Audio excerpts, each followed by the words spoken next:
কি আজকে এত বেলা হতে চললো কিন্তু সবাই এখনো পর্যন্ত এলো না। এই সব হলো কুঁড়েমির লক্ষণ মহারাজ।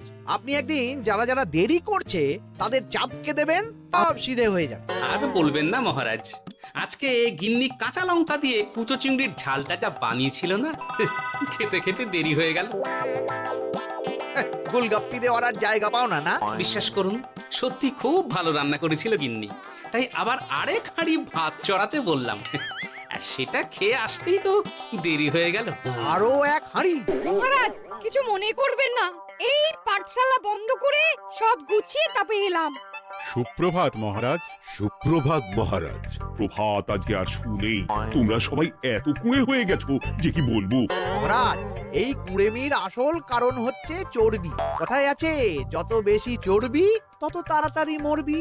আপনি কি বলতে চাইছেন মন্ত্রী মশাই, যে আমি তাড়াতাড়ি মরে যাব আর আপনি মজা দেখবেন? ঠাকুর ঘরে কে, আমি তো কলা খাইনি ব্যাপার হয়ে গেল। গোপালের একদম মোক্ষম জায়গায় আঘাত লেগেছে, যাকে বলে ওই আঁতে ঘা। তুমি বেশি কথা বলো না বৈদ্য, ছুঁচ করে চালুনির বিচার। হ্যাঁ, বৈদ্য তো দেরি করেই এসেছে। আমার মনে হয় প্রত্যেককে এমন ভাবে প্রশিক্ষণ দেওয়া দরকার যাতে তারা একটু চনমনে হয়ে ওঠে। হ্যাঁ মহারাজ, তাহলে আগামীকাল থেকেই শুরু হোক ব্যায়াম আর অস্ত্র শিক্ষা। হ্যাঁ, কুঁড়ে থাকলে রাজ্যের কোনো বিপদ আপদেই সভাসদেরা কাজে আসবে না। ঠিক বলেছেন মহারাজ। তাহলে আর দেরি কেন, চলো সবাই এখনই আমরা মাঠে যাই। এই তো মহারাজ ভরপেট খেয়ে এলাম, এখনই মাঠে? ও সব অজুহাত দিয়ে লাভ নেই, চলো চলো চলো।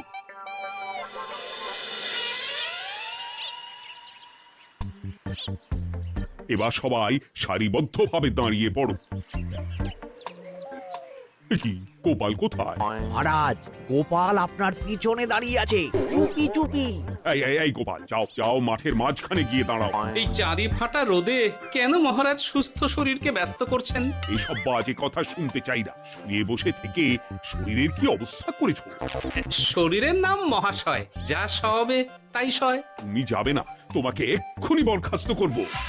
কি জ্বালা! যেখানে আমার সব কাজ বুদ্ধি দিয়েই হয়ে যায়, সেখানে গায়ের জোরের কি দরকার? হ্যাঁ, এই গোপাল, আমি 1 থেকে 3 অব্দি গুনবো, তারপরে সবাই এই মাঠের ধার বরাবর 5 বার পাক দিয়ে দৌড়বে। ঠিক আছে মহারাজ, আমি প্রস্তুত। আমি রোগাপটকা আছি, কোনো সমস্যাই হবে না। হয়ে গেল। সবাই প্রস্তুত? 1 2 3।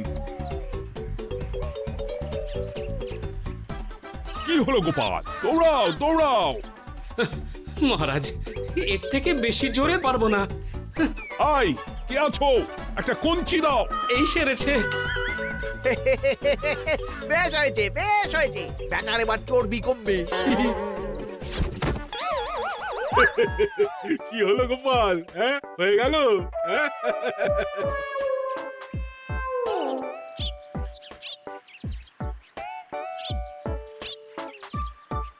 এই উল্টে উল্টি, আমাদের দাদু উল্টে গেছে। হ্যাঁ, তাই তো দেখছি। চল চল গিয়ে দেখি। উফ, চেহারার কি অবস্থা বানিয়েছো গোপাল, হ্যাঁ? এতটুকু দৌড়তে গেলেই চিটপটাং। তাড়িয়ে দিন মহারাজ, এরকম বেঢপ চেহারা সভাসদকে আমাদের দরকার নেই। না না, তা বললে হবে নাকি গোপাল? তুমি এক্ষুনি বাড়ি চলে যাও, কালকে আবার মাঠেই দেখা হবে। এই দাদু বাড়ি চলো। ওরে বাবারে!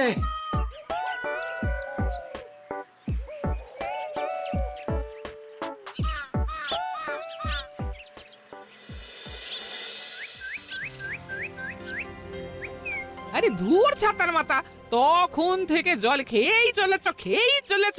কি হয়েছে সেটা বলবে তো? শরীর চর্চা হয়েছে, শক্তি খরচা হয়েছে, আর পারছি না। উফ, বাপরে বাপ, কি পায়ে ব্যথা! এই জন্যেই আমি বলি বাবু, একটু বপুটাও নড়াও, কিন্তু কার কথা কে শোনে? ওরে বাবা, অকারণে সুস্থ শরীর ব্যস্ত করবো কেন বলো তো? বেশি নড়াচড়া করলেই আয়ু কমে যায়। তোমার এই বাজে কথা কোন শাস্ত্রে লেখা আছে শুনি? শাস্ত্রে কেন যাব, বাস্তবে জলজ্যান্ত উদাহরণ আছে। আমি মানতে পারছি না। হুম, মানতে পারছি না বললে তো হবে না, তোমাকে মানতেই হবে। বেশ, প্রমাণ করো। আমি যদি তোমাকে প্রমাণ করে দিতে পারি, তাহলে আজ থেকে বাড়ির বাজার দোকান করার দায়িত্বটাও তোমাকেই নিতে হবে। দাদা তুমি তো ফেঁসে যাবে, দাদুর সঙ্গে বাজি লড়বে না। এই বাদ দে তো, তোর দাদু আগে প্রমাণ করুক যে বেশি নড়াচড়া করলে বয়স কমে। হ্যাঁ তাহলে বাজি। হ্যাঁ বাজি। আচ্ছা ঠিক আছে, বেশ। তুমি তুমি একটা পশুর নাম বলো তো, যারা খুব তাড়াতাড়ি দৌড়য়। ঘোড়া, হরিণ, চিতাবাঘ আরো আছে। আচ্ছা, এবার সবচেয়ে আস্তে আস্তে কোন পশু চলে এরকম একটা পশুর উদাহরণ দাও। কেন কচ্ছপ? এই তো পেয়ে গেছে উত্তর। এবার তুমি বলো তো, কচ্ছপ কত বছর বাঁচে, আর ঘোড়া, হরিণ, চিতাবাঘ এরা কত বছর বাঁচে? চিতাবাঘ, ঘোড়া কেউই 30 বছরের বেশি বাঁচে না, কিন্তু কচ্ছপ 300 বছরও বেঁচে থাকে।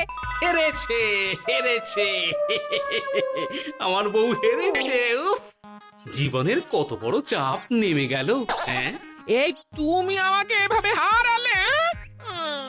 তখনই বললাম দাদুর সঙ্গে বাজি লড়তে যেও না। নাও এবার খেলা সামলাও।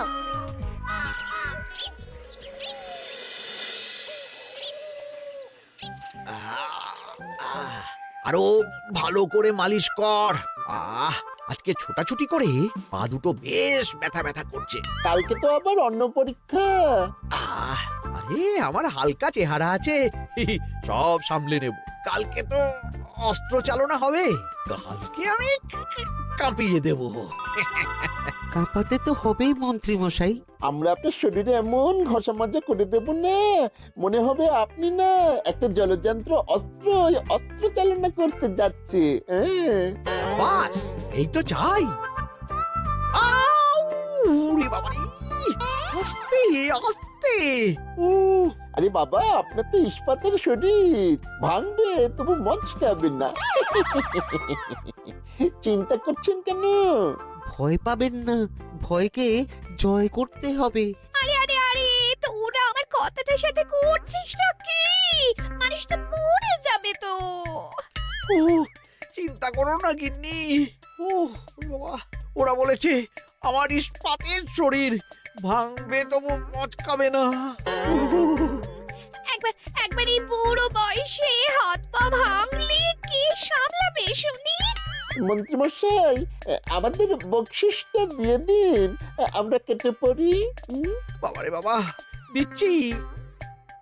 এনে এত খাটানোর পরে এই এতেই এখন খুশি থাক। হ্যাঁ,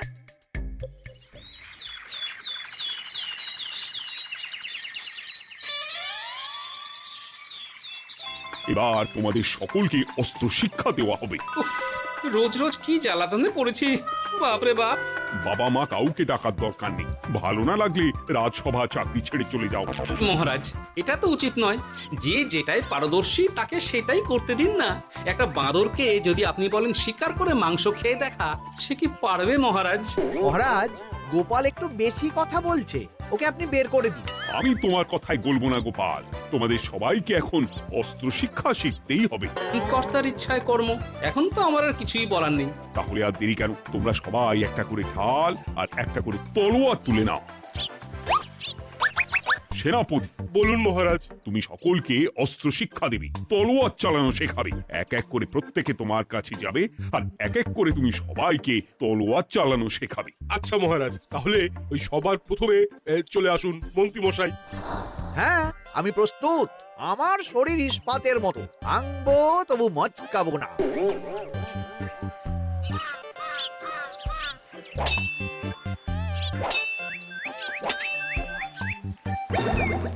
কি কেমন দিলাম? অত সহজ নয় সেনাপতি।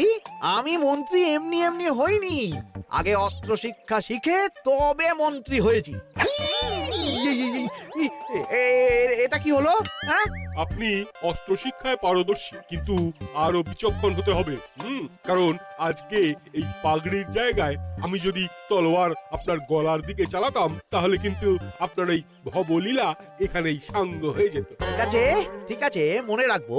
এবার বাকিদের তো ডাকো। হ্যাঁ, এরপরে তলোয়ার চালানো শিখতে আসবে গোপাল। গোপাল দাদু, গোপাল দাদু। বাবা বাবা বাবা, গোপাল তুমি আবার দল বল নিয়ে এসেছো।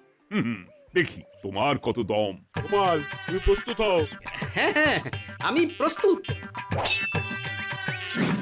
ওরে বাবারে, এ তো ভয়ানক চাপের কাজ, আমাকে বেশ বেগ পেতে হচ্ছে। সামলাও গোপাল। না, আমাকে অন্য রাস্তা দেখতে হবে। সেনাপতি, মহারাজের দিব্যি, তুমি আমার দিকে তলোয়ার ঢাল বাড়াবে না। এই এই এটা কি হলো? সত্যি তো, এটা কি হলো? গেল গেল গেল গেল গেল গেল গেল, দুটিটা খুলে গেল গো।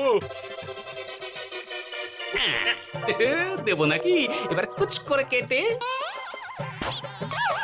জিতে গেছি, জিতে গেছি। এটা কি হলো? শত্রুপক্ষ কখনো কারো দিব্যি শুনবে না। আর সেনাপতি, তুমি কি ওখানে দাঁড়িয়ে দাঁড়িয়ে মজা দেখছো? আমি কি করব মহারাজ, গোপাল যে আপনার দিব্যি দিয়ে দিল। গোপাল বেটা খুব চালাক। তাহলে এখন উপায়? ওসব গোপাল তোমাকে বোকা বানাবার জন্য করেছে। তুমি ধুতি ঠিক করে আবার লড়াই চালিয়ে যাও। যথাজ্ঞা মহারাজ। কিরে নেবলা, তোদের দিদা আমার জন্য কি রান্না করে পাঠিয়েছে রে? এই তো ভাত, আলু সেদ্ধ, এই পুঁই শাকের ঝোল আর রুই মাছের ঝাল। আর তোদের যে তোষক, বিছানার চাদর আনতে বলেছিলাম, এনেছিস তো? ওই তো দাদু, কুটির গুড়িতে আর বাকিরা সবাই ধরাধরি করে নিয়ে আসছে। ব্যাস, তাহলে তার কোনো চিন্তা নেই। খেয়ে একটা জব্বর ঘুম দেব, কারণ এখানে যা রঙ্গ দেখছি তাতে বিকেল হয়ে যাবে। তলোয়ার শিক্ষা আজকের মতন এটুকুই থাক। এবার শুরু হবে বল্লম শিক্ষা। সবাই আবার আগের মতন সারিবদ্ধভাবে দাঁড়িয়ে পড়ো। আহ, তোদের দিদা পুঁই শাকটা কিন্তু বেশ জবর বানিয়েছে। তোদের দিদার হাতের রান্নার কোনো তুলনাই নেই। আহা, কি স্বাদ! এ কি, গোপাল আবার কোথায় গেল? এই তো মহারাজ, আমি এখানে ওই পুঁইয়ের ঝোল আর রুইয়ের ছাল দিয়ে ভাত খাচ্ছি। এসব কি মাঠের মধ্যে খাওয়া? আরে শরীরটাকে তো রাখতে হবে। তাড়াতাড়ি খেয়ে এইদিকে এসো। আসছি আসছি আসছি। এবার আমি তোমাদের দেখাবো কিভাবে বল্লম নিয়ে তেড়ে যেতে হয়। দেখান মহারাজ। এ তো খুবই সোজা মহারাজ। ঠিক আছে, তাহলে বল্লম নিয়ে তেড়ে যাও দেখি। দিন, আপনার হাতের বল্লমটাই দিন। আরে আরে, গোপাল তো মাঠ থেকেই চলে গেল। আমি ডেকে আনছি মহারাজ। আরে আরে ও গোপাল, গোপাল, মহারাজ ডাকছেন, থামো থামো। মহারাজ বলেছেন বল্লম নিয়ে তেড়ে যেতে, তেড়ে গিয়ে আবার ফিরে আসতে তো উনি বলেননি। আরে এ তো মহা মুশকিল। উনি এক্ষুনি তোমাকে মাঠে ফিরতে বললেন। সেটা আপনাকে বলতে পারে সেনাপতি, আমাকে তো বলেনি। আমি চললাম।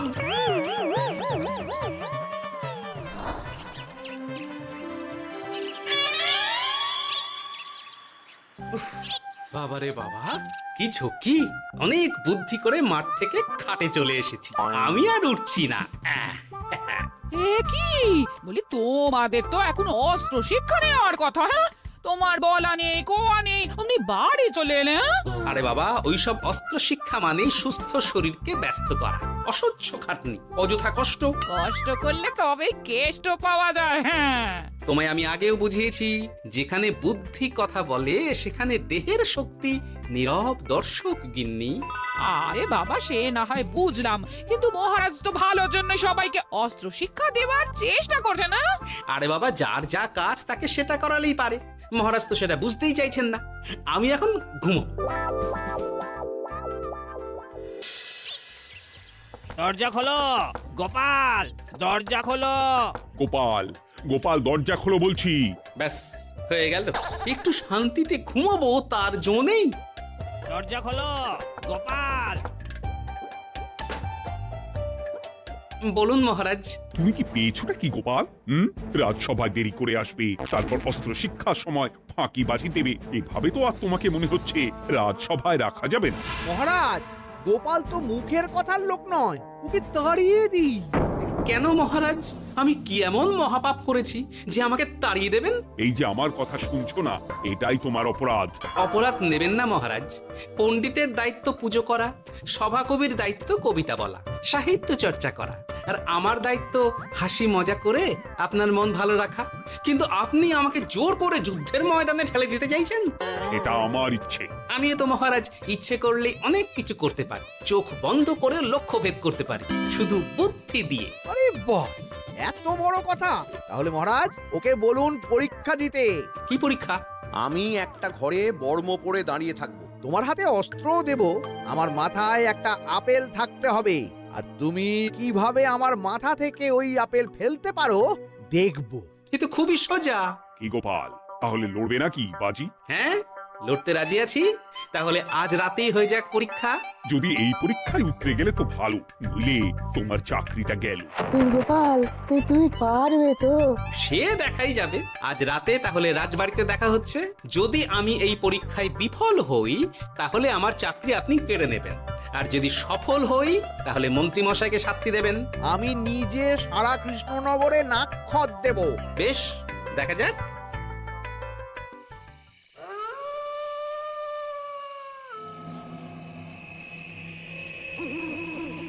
কি মন্ত্রীমশাই, ব্যবস্থা সব ঠিকঠাক হয়েছে তো? হ্যাঁ, এবার শুধু গোপালের পরীক্ষার পালা। আমি তাহলে বাইরে গেলাম, গোপালকে পাঠিয়ে দিচ্ছি।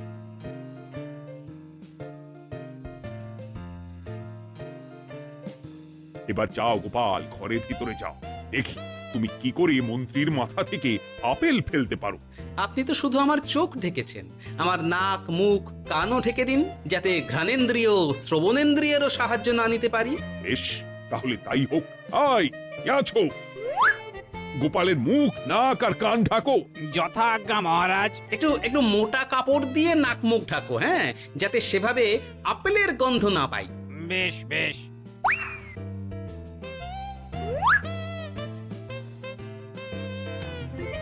যাও গোপাল। গোপাল, এবার তোমার চাকরি গেল। এবার তুমি কি করবে? কি করবে? দৌড়ঝাঁপে ফাঁকিবাজি? হ্যাঁ?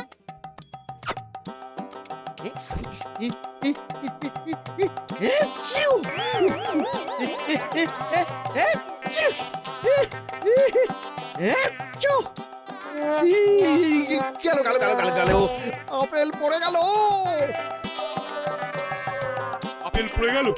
মহারাজ, এর মধ্যেই গোপাল আপেল ফেলে দিয়েছে। ঘরের ভেতরে চলো।